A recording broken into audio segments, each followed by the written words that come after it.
არ იქნებოდა მეთქი ურიგო, რომ როდესაც დიდი ბრიტანეთი ჩვენს მოქალაქეებს უწესებს რაღაცა ტიპის შეზღუდვებს, რომ ამ შეზღუდვებზე ამოვწუროთ ყველა შესაძლებლობა, როგორც ამას ითვალისწინებს ევროპული კონვენცია, სტრასბურგის სასამართლოში შეცვლილიყო საჩივარი. ამ ერთი განცხადებით თეა წულუკიანმა აღიარა ის, რასაც მისი პარტია რამდენიმე თვეა უარყოფს. ბრიტანულმა სანქციებმა ოცნების მეგობარი ბიზნესმენები კოლაფსში ჩააგდო. ეს არ ეხება მხოლოდ ივანიშვილს, არამედ ყველას, ვინც შავ სიაში მოხვდა. წულუკიანი კიდობნიდან ურჩევს სანქცირებულებს ბრიტანეთს ევროსასამართლოში უჩივლონ. ბატონო გიორგი, როგორც ბრიტანეთის მიერ დასანქცირებული პირი, აპირებთ თუ არა, რომ უჩივლოთ დიდ ბრიტანეთს? აპირებთ, რომ დიდ ბრიტანეთს უჩივლოთ? გენერალური აუდიტორი გიორგი გაბიტაშვილი ერთ-ერთი სანქცირებულია. მას ბრიტანული შეზღუდვების შემდეგ საბანკო ანგარიშებიც კი გაუქმეს და ფულს ახლა სახლში ინახავს. დღეს გაბიტაშვილმა არ გვიპასუხა აპირებს თუ არა წულუკიანის მოწოდებას აყვეს და ბრიტანეთს სტრასბურგის სასამართლოში უჩივლოს. ქართული ოცნება სანქციების გამო თავად არაპირებს სარჩელი შეიტანოს სტრასბურგში.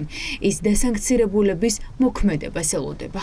ვის არ გულისხმობდა, რომ საქართველოს თუ პარტიამ ურჩივლოს, ის საუბრობდა ინდივიდებზე, როდესაც ინდივიდების წინააღმდეგ გამოიყენება მექანიზმები, რომელიც ფაქტობრივად აუქმებს ადამიანს ეკონომიკურ სივრცეში.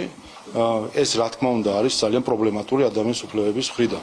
თქვენ წარმოიდგინეთ, ότι საუბარი არის მაგალითად ფინანსურ სანქციებზე, ამ შემთხვევაში ხდება ადამიანის ფაქტობრივად გაქრობა ფინანსური სექტორიდან, იცი თქვენ იმ შემთხვევაში ლევან მასაძე დაასანქცირა დიდმა ბრიტანეთს. დიახ, და სხვათა შორის. ურჩევდით მას, რომ დაიწყოს. ეს ყველას ინდივიდუალ გადაწყვეტი არის და სამართლებრივი საკითხია, მაგრამ რა თქმა უნდა, როცა ვსაუბრობთ იმაზე, რომ შეუძლია ერთ სახელმწიფოს ერთი ადამიანი გააქროს საერთოდ ეკონომიკური აქტივობიდან, ეს რა თქმა უნდა თავისუფლად იწვევს კითხვებს თუ რა ტიპის მოწყობასთან გვაქვს საქმე. ქართული ოცნების მეგობარი ბიზნესმენები არ იქნებიან პირველები, ვინც სანქციების გამო იჩივლებენ. იგივე გააკეთეს პუტინის კარის ოლიგარქებმა, თუმცა ვერანაირი შედეგები ვერ მიიღეს. ჩვენ გვაქვს ევროპული სასამართლოს გადაწყვეტილებები სანქციებთან დაკავშირებით რუს ოლიგარქებთან მიმართებით, როდესაც ევროპულმა სასამართლომ დაადგინა, რომ რუსი ოლიგარქების დასანქცირება არანაირად არ არღვევს ევროკავშირის სამართალს. ნაკლებად სავარაუდოა, რომ სტრასბურგის სასამართლომ ჯერ მიიღოს განხილვაში აღნიშნული საქმეები სანქციებთან დაკავშირებით და მეორე მიიღოს სანქცირებული ოლიგარქებისთვის სასიხარულო განაჩენები. ანუ ეს არის ძალიან დაბალი შანსი. ჯერ თეა წულუკიანის შემდეგ კი ქართული ოცნების ლიდერების განცხადებებში მოვისმინეთ, როგორ გააცამტვრა სანქცირებულების ბიზნესი ბრიტანულმა შეზღუდვებმა. არადა გასულ კვირას ივანიშვილთან დაახლოებული ბიზნესმენი რუხაძე ამტკიცებდა, რომ სანქციები არ მუშაობს. მე ჩემ სანქციებს არ ვუდება, სანქციები არ მუშაობს, ამას შეგავ უამრავი წაიკითხოთ ეკონომისტების აზრი. რომ გამკაცებდეს ეს სანქციები ბრიტანეთის რუსეთში სანქციები. მუშაობა სანქციებმა?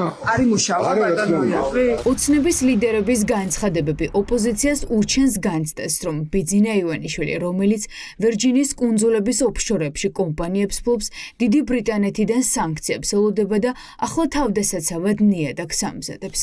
კი, მოდით ასე ვთქვათ, ეს უკვე გაკვალული გზა არის ძალიან ბევრმა რუსმა ოლიგარქმაც მიმართა მათ შემთხვევაში ბრიტანულ სასამართლოებს, მაგრამ ბრიტანეთი გაერთიანებული სამეფო ამ საქმისთვის მზად არის, ისინი შემთხვევით არ იღებენ ამ სანქციებს, ძალიან კარგად აქვთ დასაბუთებული თუ რის გამო გატარდა შესაბამისი ზომები და წულუკიანის შემთხვევაში დე-ფაქტო რეჟიმით სწორედ რუსულ გზას ადგას. მათ რეალურ ლიდერზე, ხელმძღვანელზე და ატამანზე ყველაზე ცუდად მოქმედებს სანქციები.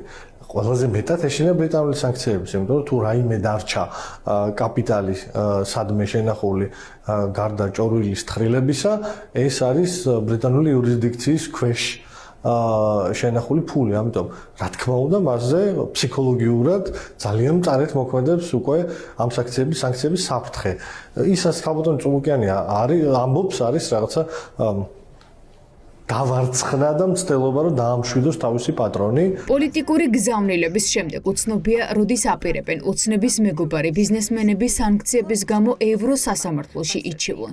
ამ ფონზე კი ევროპარლამენტი მოითხოვს დაიწეროს ოცნების ჩინოვნიკების და მათი ოჯახის წევრების 2000 კაციანი სია, რომლებსაც ევროკავშირის ტერიტორიაზე უვიზო მიმოსვლა შეეზღუდებათ.